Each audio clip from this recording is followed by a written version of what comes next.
Nintendo Switch 2 has been out for a week now, and by all accounts, it is a pretty big success. We'll break down Nintendo's many wins with its launch and point out a few things that probably could have gone a little better. Coming up next on this week's Next Gen Console Watch.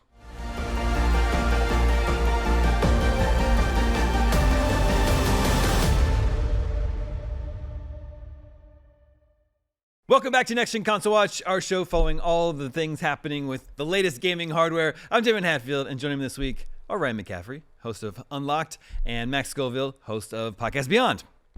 Yo. And we're back fresh from IGN Live, an exciting IGN Live weekend, and the launch of a new system in Nintendo Switch 2, and lots of game showcases, and it's been a really exciting time. So now that we're a week into the launch of the Nintendo Switch, let's talk about some of the big wins and maybe some losses for it. We'll see.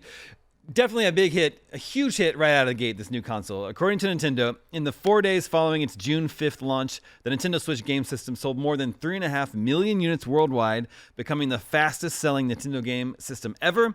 I think they might actually being a little bit modest there because Daniel Ahmad at Nico Partners is calling it the fastest selling console ever, period. Apparently, it took the Nintendo Switch 1 an entire month to sell 2.7 million units. So it's just huge right out the gate. And I think that's one of the big wins here is that this might be the smoothest launch in terms of availability that I've ever seen. We talked about, we kind of had a debacle with pre-ordering our consoles, but now that the launch day has come, I think everyone who wants a Nintendo Switch 2 is pretty much able to get one. What do you guys think? Yeah, you hit on it. The pre-order ended up being worse than launch day, which usually, if anything, it might be they're both bad or it's the other way around, but no, you're absolutely right. Like, stock seems to be coming in fairly steadily. Like, credit to Nintendo. Whether this was originally supposed to launch 3 months earlier, 6 months earlier, or this was the plan all along, they deserve a lot of credit for being able to pretty much meet demand. I mean, that's a rare thing with any of these major. Really, it's not even just consoles. Any major gadget these days, it gets a little tough to meet that initial day one demand. So, tip of the cap to Nintendo. Yeah, and this seems to, I think, correct me if I'm wrong, this seems to be like the first, post-pandemic hardware launch where there doesn't seem to be any sort of like supply constraints or limitations there. Max, how have you thought about the launch week of the Switch and Switch 2 and any sort of big wins stand out to you? Yeah, I mean, what Ryan said there, I've heard plenty of stories of people being able to actually physically go into stores without a pre-order slip and pick one up, which seems wild to me. I don't know if that's the case now that it's, been out for a bit, but we were hearing about Nintendo planning to get in front of shortages by just stocking up way ahead of time. Like, we were hearing rumblings about that before this thing had even been announced. So, good on them for doing that. That is one of the best things you could hear. And also, I feel like it gives them a good chance to gauge interest and, plan ahead for 6 months from now when it's the holidays and people are probably buying even more of these things. And yeah, I mean, we've talked about this a bit, but like the Switch 1's launch lineup was not super crowded because I think a lot of third-party developers had been burned by the Wii U's failure to perform. And I don't think there was any doubt this was going to do well, but the fact that it's doing this well is great for everybody. I think a lot of studios are a lot of publishers are going to put existing games on here and hopefully get do a bit of a victory lap. And a bunch of the launch titles on there now are Switch 2-ified versions of existing games and a bunch of really good ones at that. And we've heard a lot of rough stories lately about studio closures and layoffs and all that stuff, and just games being a hard nut to crack. A lot of the time because of live service stuff. But if it's an easy win for a company to take a great game that they already made and just throw it on a Switch 2, then good. Yeah, so the system's here. It's available. Scalpers are crying. I like the console itself too. I think the console seems to be really well made. It feels good. I love the magnetic Joy-Cons. Love the screen. Setting up the dock was super easy. Transferring everything from my old Switch was super easy. Ryan, have you gotten a chance to spend much time with your Switch 2 yet?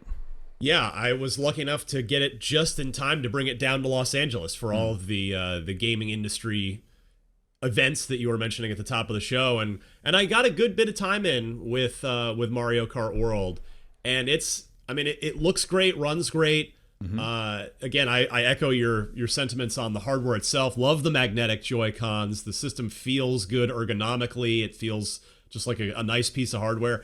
And I'll tell you, when we were at our sort of mobile IGN headquarters over at IGN Live, somebody had Cyberpunk 2077 on Switch 2, and they had it up on a big TV, and the image quality was fantastic. Like, it looked really good. Now, it's a 5-year-old game, but it's still going to be new to a lot of Switch 2 buyers, no doubt. So, hopefully, as Max was saying, I really, really hope the Switch 2 it elevates beyond just having a ton of great indies and gets more sort of AAA third-party support here over the course of this generation.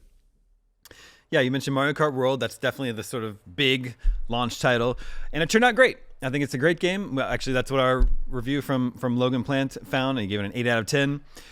Which I wonder what the attach rate on it is, because there were so many Mario Kart bundles, and then the people that didn't buy bundles, I wonder if a lot of them still ended up buying Mario Kart World, or it. I mean, I'm sure it's obviously not as high as pack-in games, which have a 100% attach rate from systems of the past, but yeah, I'm sure if there were 3.5 million Switch 2s out there already, it's gotta be easily a 7-figure number of copies of Mario Kart World that have been sold as well by now. Yeah, exactly.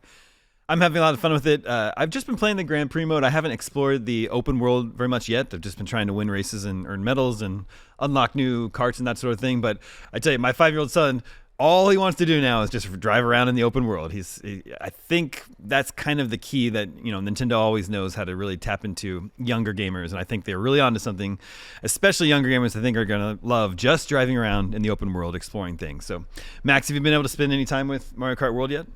So I don't have my Switch 2 yet. I didn't pre-order one of my own. Brian Altano, who's on NVC and Beyond all the time, he managed to snag one for me because he's my best friend and I love him dearly.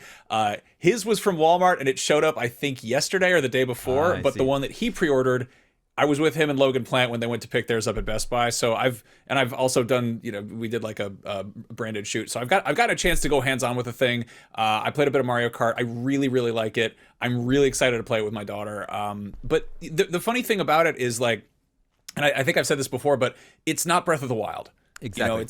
I'm not having, tragic amounts of FOMO. I don't feel like I'm just, I'm not pacing back and forth itching to play it. Like, I'm going to play it. I'm going to have a great time. I'm really looking forward to it. But, I don't know. I haven't seen anybody losing their mind that they couldn't get a Switch 2 if in fact they have been unable to get a Switch 2. It seems like it's kind of a win-win situation where, it's Mario Kart World is going to be, I would be surprised if it's not the best-selling game on the Switch 2 by the time the Switch 3 rolls around. But like, it's kind of one of those like games that you can get around to it. It's not like going to have some insane plot twist at the end of the campaign, because that's not a thing. It's not like we're trying to figure out what happens. It's just, it's going to be a good time when it happens. But that said, one sentiment I've heard from a few people is that, like, there's not quite as much of a new car smell to this thing. Or, I mean, there's a new car smell, but it's more like a new phone. Like it's got all the same sound effects, it's got the same ecosystem, and like, it's hard to call that a loss,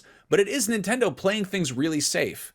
And I think a lot of the stuff that people have been doing with this are like, well, how do my Switch 1 games look? Do they look better? And a lot of them do. So yeah, this is the first time in Nintendo's history, although as we're seeing it's playing out well for them, their new console is not an entirely different thing. Like, think of going from NES, Super Nintendo, adding all these extra buttons to the controller, going to 3D and adding an analog stick with Nintendo 64, the GameCube being an actual cube with a handle on it, and the Wii being built all around motion controls and, really casual play. Wii U adding a whole second screen experience, and that brings us to the Switch and the Switch 2, which are very similar, but as we're seeing in these sales numbers, that's working out just fine for Nintendo. So yeah, like as Max points out, this is a good point to pivot to some of the things that, I don't know if you want to call them misses, but things that are less impressive with the launch. And it's the launch lineup, I think, for sure, because Mario Kart World is really the sort of like the jewel in the launch lineup. It's a lot of other ports of other games that have been out for a while. A lot of people have already played them. Welcome Tour is the only other first-party Nintendo game right now. So, and like Max was saying, Mario Kart World, I'm enjoying it a lot, but it's not Breath of the Wild. Breath of the Wild was like a nuclear bomb as a launch title that completely changed one of the longest running and most beloved franchises in Nintendo's history, but also was like a hard chapter break in what open world games are and can be. So like, that was just an enormous, like instantly, an instant classic, one of the greatest games of all time. That's not what Mario Kart World is, right? Yeah, I'd go a step further, Damon, and I put this out on social, and it got a lot of people mad, but other people, lots of people agreed too. I would say, I mean, again, Mario Kart World's great, like you said, but this is probably the worst day one launch lineup. Just first day, what's there on the first day for a home Nintendo console. I'm not going to get into the handhelds that they've ever had, because, like you said, it's, you know, Switch 1 had this generationally incredible Breath of the Wild.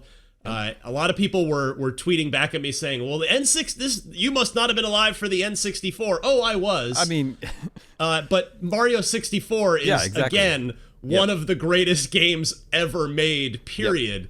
Yep. And as you said, Mario Kart World's not quite there. So, yeah, it's not that it's bad. It's what I'm really would just say to anybody is, I don't think you have to have a Switch 2 right now. If you haven't bought one yet, either you haven't, just set aside the money for it, or it seems like people aren't having too much trouble finding them in stores here as the restocks happen. But yeah, hopefully by the holiday that changes. We do have Donkey Kong Bonanza to look forward to next month. I really wish that had been a day one game as well. Mm-hmm. Then maybe, I don't know, maybe we'd just be complaining about them not having anything else for the rest of the summer until the fall. But yeah, it's definitely not their strongest day one lineup, but there's still plenty of fun to be had.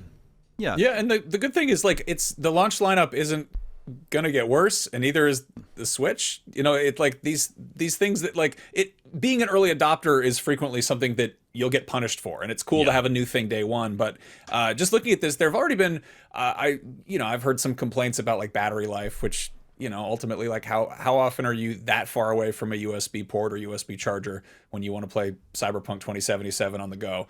And I remember the original Switch.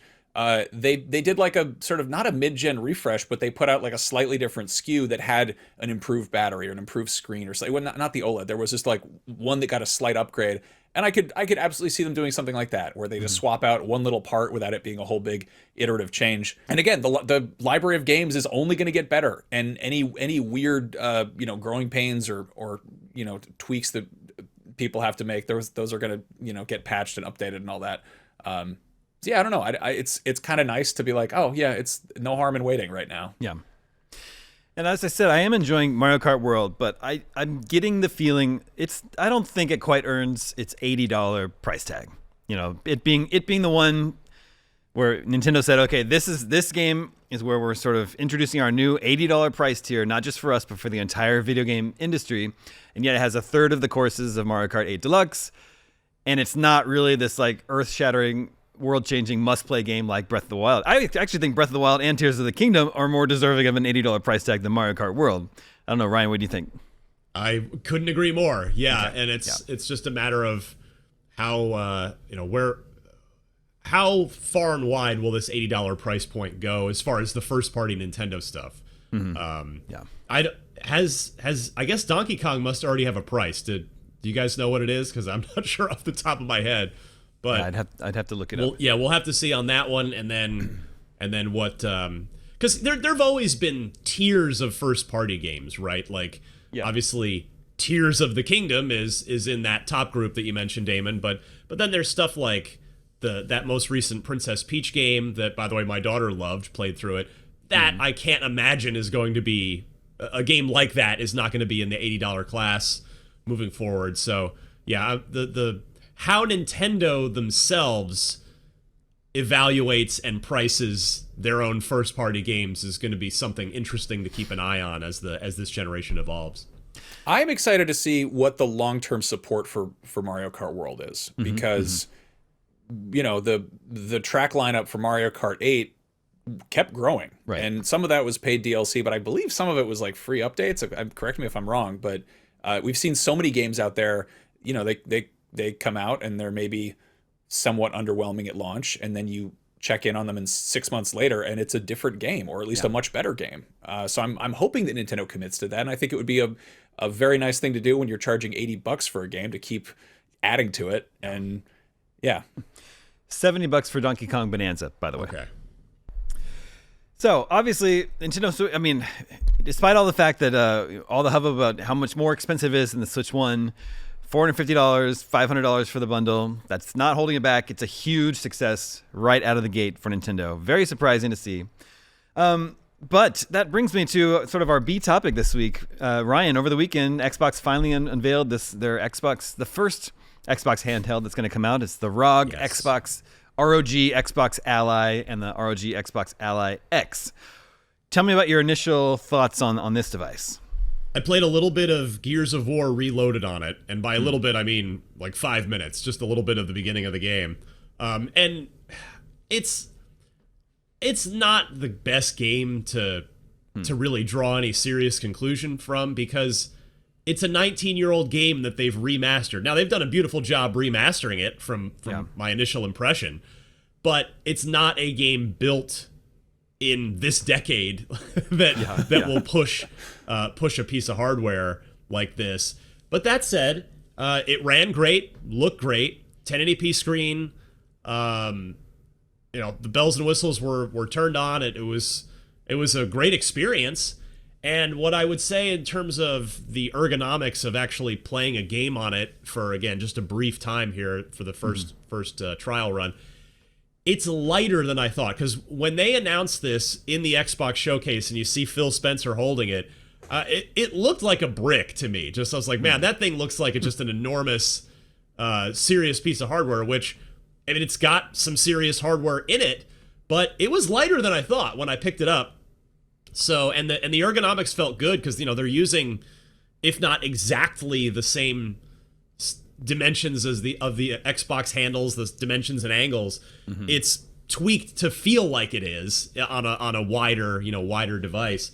So it felt good in the hands, and definitely enjoyed spending time with it. And the real question for it, I think, moving forward is going to be how seamless is the software experience. They made a big thing about trying to kind of minimize the bloat of Windows 11 and have more resources streamlined, dedicated to the games themselves, and make it more of a console-like experience. So that still remains to be seen, but really positive first impression from me. Price point remains a big mystery. It's certainly not going to be cheaper than a Series X now that the Series X has had its price jacked up.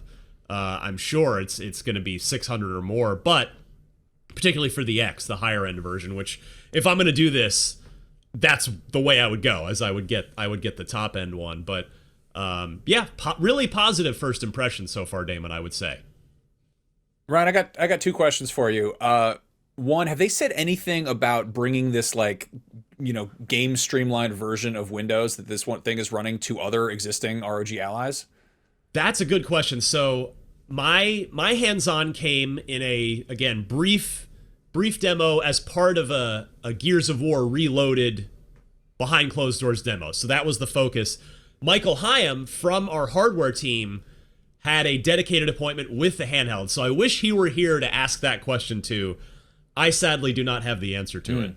My other question is, what the heck are impact triggers and what did they do? They sound cool, but do they feel cool? I don't know. They felt like triggers to me, so I'm not sure what they're up to with those, but they felt like they should feel, I guess, would be the short answer.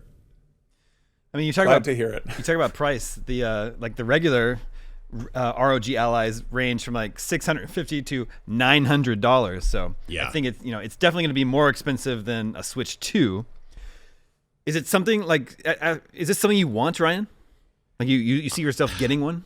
So honestly, I would say, I mean, yes, but it's a luxury item. So it's something where, I mean, I've already spent a bunch of money on Switch 2 this year. I just recently bought a PS5 Pro in anticipation of price increases, and well, what they do, they put the PlayStations on sale. So joke's on me, but so I've made a couple significant. Plus, I built I'm staring at right now my camera doing the show. I'm staring at my new gaming PC that I had built out because I was kind of due for that after about 5 years. So I've spent a lot of money on gaming hardware this year. I'm not sure this is going to be in the cards for me right at launch, but I will tell you, I mean, I am genuinely interested in owning one because of that play anywhere piece of it. And it was, for me, it's the play anywhere where it's just you pick up your save file on whatever device you happen to be playing on. But then the other piece of it's Game Pass. And for me, I honestly think that I will play more games on Game Pass because of this. Because if I'm out with it somewhere and maybe I don't have a ton of time to put into whatever sort of big, quote unquote, big game that I'm in the middle of, maybe I want to just dive into something real quick on Game Pass through either just cloud streaming it, or if I happen to have downloaded some smaller Game Pass games for that sort of short-term, bite-sized play session. So I really do think that this device will encourage me to play more games. I think it's that simple for me specifically, but yeah, I'm definitely going to be curious about the price, because if it's, again, if I were to do it, I'm going to buy the high-end version of it. But if the Ally X is $1,000, then yeah, I'm not sure this year it'll be in the car. I'm not sure it'll be in the cards for me at launch, but we'll see. Yeah, I am really interested in it for sure. Max, is the ROG Xbox Ally something you want? So the reason I ask about the software is I have a first gen ROG Ally that I bought off a friend, because he got the faster one, and yeah, I don't know, I don't really use it that much because it's Windows, and it's Windows on a tiny touchscreen. And, I log in and it's like, it wants me to type in a password, and, it's still got like calculator and, solitaire on there. It's like, it's weird because it's basically no accommodations have been made to treating this thing like a gaming device. And I love the idea of something more akin to the Steam OS, or just, the familiar Xbox ecosystem, just being the first thing I see when I turn it on. Yeah. So I hope that they extend that to existing models out there. So sort of is my answer. I was honestly disappointed this wasn't more Xbox branded. Like, I feel like there's something sort of kind of odd about it with the ROG aesthetic crossed with Xbox. Like, it's sort of it's somewhere in the middle, exactly. But like, yeah, also the naming convention makes me crazy. Where you've got the Xbox Series S and X and the ROG Ally and ROG Ally X. Yep. And it's okay. Well, I think the big takeaway for me for all this is that just handheld gaming is just thriving back in the biggest way. 10 years ago, the 3DS was struggling. It seemed to be really, it seemed to be like maybe mobile gaming had overtaken the handheld gaming market. But then Nintendo came out with the Switch, improved. Now they only make, hybrid handheld home consoles, and that was a huge hit. The Steam Deck was a huge hit. There's all these other options like the ROG Allies and several others, and now the Switch 2 is a huge hit out the gate. Xbox has their first handheld device coming out later this year. So handheld gaming, just the biggest thing in the industry right now, and it's great. We have a poll for you to vote on for next episode. What is your favorite handheld of all time? Is it one of the Nintendos, the Switch, the DS, or the 3DS, Game Boy Advance SP, or maybe the PlayStation Vita, or even the Steam Deck? Make sure to vote at IGN.com the day this episode goes live. We'll share the results with you next episode, just like we can with our last poll, which we were asking, what's your favorite Nintendo console generation? And the results of this poll are wild to me. So not because of what won, but because what's towards the bottom. So coming in number one was the Super Nintendo. No surprise there. The 16-bit pixel art is timeless.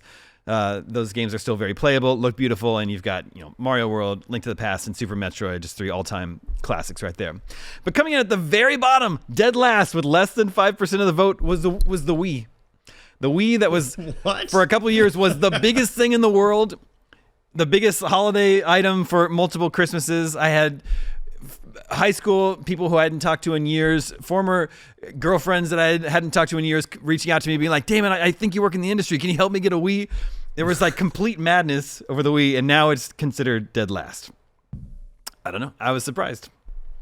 Also, the the Switch U over the Wii is that's the Wii wasn't even, that wasn't an option. Oh, okay. we only have 6 options, and I took an educated guess that the Wii U would not win. But then the Switch is only number 4, so the Switch is behind Super Nintendo, N64, and GameCube. which Wow. is like, I'm not, I liked my GameCube a lot, but like comparing the Switch's game library is just, it's like an ocean compared to the puddle of the GameCube. Like, I don't know. These are wild, wild results. Max, tell me your reaction to the Wii being dead last. Have people just soured on it? Have they been like, oh yeah, the motion controls are goofy and most of these games are really ugly? Well, I think that's exactly it, is that you kind of, the thing that you remember rises to the top, even if it's like, the GameCube had a bunch of really, really good games. So even if it had less of a pool to pull from as the Switch, it's kind of like those, you're going to have those fond memories. Whereas I feel like our association with the Wii is exactly that, is it was like a casual crossover success. And, if you wanted to play, Black Ops, you got an inferior version. But if you wanted to play like Dance Central or whatever, I don't know. It's almost like it doesn't belong in a category of game consoles. That's what it is, but it also is so its own thing. Yeah. Well, bring back boom blocks is all I have to say about that. And that is our show for this week. Thank you to both Max and Ryan. Thank you to everyone working behind the scenes to make this episode possible. My name is Daemon. We'll be back next week with more on the latest gaming hardware news. We'll see you then.